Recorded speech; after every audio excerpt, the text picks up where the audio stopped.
10 तरह की सब्जी खाने वाला ससुराल। ओफो नैना बेटा, ये सब क्या है? तूने फिर से रोटी के साथ अचार और चटनी बना दी। फ्रिज में सब्जियां रखी हैं, वो क्यों नहीं बनाई? माँ, आप जो बनाए खा लो ना। आपको पता है सब्जी बनाने में कितना टाइम लगता है? पहले उसको धो, छीलो, काटो और फिर बनाओ। इतनी देर कौन गैस के पास खड़ा रहेगा? ना बना, मेरे बस की तो नहीं है। अरे कल को ससुराल जाएगी तो वहां भी क्या ऐसे ही आलस दिखाएगी? उन लोगों को भी बिना सब्जी की ही रोटी खिलाएगी। आप हर बार ससुराल वालों को बीच में क्यों ले आती हो? और इसीलिए तो आपसे कहती हूँ मेरे लिए कोई बड़ा ससुराल ढूंढना जहाँ नौकर चाकर हो, ताकि मुझे ना ये सब ना करना पड़े। ऐसे ही कुछ समय बीत जाता है और नैना के लिए एक रिश्ता आता है। यहाँ शादी कर अपने ससुराल चली जाती है। शादी के अगले दिन उसके पहली रसोई की रस्म होती है। नेहा रसोई में जाती है और इतना बड़ा गैस चूल्हा देखकर हैरान रह जाती है। हे राम, इतना बड़ा गैस चूल्हा? क्या मुझे क्या, अच्छा ही है, ऐसे जल्दी खाना बन जाएगा। नैना तरह तरह के पकवान बनाती है। पूरी, कचौरी, आलू की सब्जी, हलवा, रायता सब बनकर तैयार हो गया। अब देखना कैसे ये लोग मेरे हाथ का खाना खाएंगे तो खुश हो जाएंगे।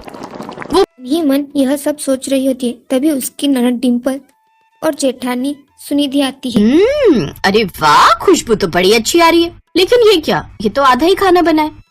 नहीं दीदी, मैंने तो आलू पूरी, हलवा, रायता सब बनाया है। तुम नई नहीं हो ना, इसीलिए शायद तुम्हें अभी यहाँ के रूल्स पता नहीं। यहाँ खाने में एक नहीं बल्कि 10-10 सब्जियां बनती हैं एक वक्त पर। क्या? इसका मतलब इसीलिए वो इतना बड़ा गैस चूल्हा रखा हुआ है? हाँ और क्या। तुम तो ऐसे हैरान हो रही हो जैसे मैंने तुम्हें 10 नहीं बल्कि 100 सब्जियां बनाने के लिए बोल दिया हो। वो क्या है ना, यहाँ हर किसी को अलग अलग सब्जी पसंद है। अब 1-2 सब्जियां ही बनेंगी तो कुछ लोग तो भूखे ही रह जाएंगे, इसलिए 10 तरह की सब्जियां बनती हैं। अगर किसी को ये न खाना हो तो वो खा ले, वो न खाना हो तो कुछ और खा ले। हाँ छोटी भाभी, और आज आप इस घर की परंपरा को आगे बढ़ाओ और फिर हम सबको खाने की टेबल पर बुला लेते हैं। बेचारी नैना की ये बात सुनकर ही होश उड़ जाते हैं। चल बेटा नैना, हो जा शुरू। अब बन जा तू झांसी की रानी और बना डाल 10 सब्जियां। इतनी सब्जियां तो मेरी शादी में भी नहीं बनी थी जितनी ये लोग मुझसे एक वक्त में ही बनवा लेंगे। कुछ समय बाद वो सबके लिए खाना परोसती है और खाना खाकर सब लोग उसकी बहुत तारीफ करते हैं। वाह, क्या कमाल का स्वाद है इन सब्जियों में। सचमुच छोटी बहू, तुम्हारे हाथों में तो जादू है। अब से तुम ही रसोई में 10 तरह की सब्जियां बनाओगी। अब तेरा क्या होगा नैना? बड़ी ऐश मार ली तूने माँ के घर में। अब अच्छे से शामत आई है तेरी। कुछ दिनों बाद बारिश का मौसम शुरू हो जाता है और नैना सोचती है, अरे वाह, आज तो गर्मा गर्म पकौड़े खाने वाला मौसम हो रहा है। ऐसा करती हूँ, सबको गर्मा गर्म पकौड़े बनाकर खिला देती हूँ। तेल में तले होने के कारण वो भारी होते हैं, जिससे सबका पेट भर जाएगा। और साथ में थोड़ी कचौड़ी भी तल देती हूँ।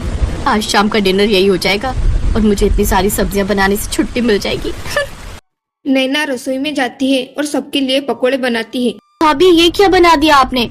हमें नहीं खाना ये सब। हमें तो आलू की सब्जी, पनीर भुर्जी, फ्राई भिंडी ये खाना है। और मेरे लिए कद्दू की सब्जी, खट्टी मीठी वाली, और बैंगन का भरता। और मेरे लिए तुम बीन्स की सब्जी, फ्राई गोभी बना देना। और साथ में अरबी की सब्जी, कमल ककड़ी की सब्जी, और हाँ, करेले भी बना लेना। हे भगवान, इन लोगों में अक्ल नाम की चीज है कि नहीं? बारिश के मौसम में जहाँ सब इस तरह का चटपटा खाना खाने को तरसते हैं, तो वही इन लोगों को अभी भी 10 तरह की सब्जी खानी है। हे भगवान, ये कहाँ आकर फंस गई मैं। नैना रसोई में जाकर 10 तरह की सब्जी बनाने में लग जाती है। ये लो, ससुराल में मेरी पहली बारिश है, मुझे इसके मजे लेने चाहिए। तो मुझे छोड़कर सारे घर वाले बारिश के मजे ले रहे हैं और मैं यहाँ चूल्हे के पास खड़े होकर जल रही हूँ। गलती भी मेरी है जो पहले ही दिन इन्हें अच्छा खाना बनाकर खिला दिया। पहले पता होता तो लाल मिर्च का सारा डब्बा उड़ेल कर बना देती इनके लिए, फिर कभी नहीं बोलते मुझे सब्जी बनाने के लिए। गुस्से में नैना खाना बना रही थी, तभी सब्जी का गरम गरम छींटा उसके आँख में लग जाता है।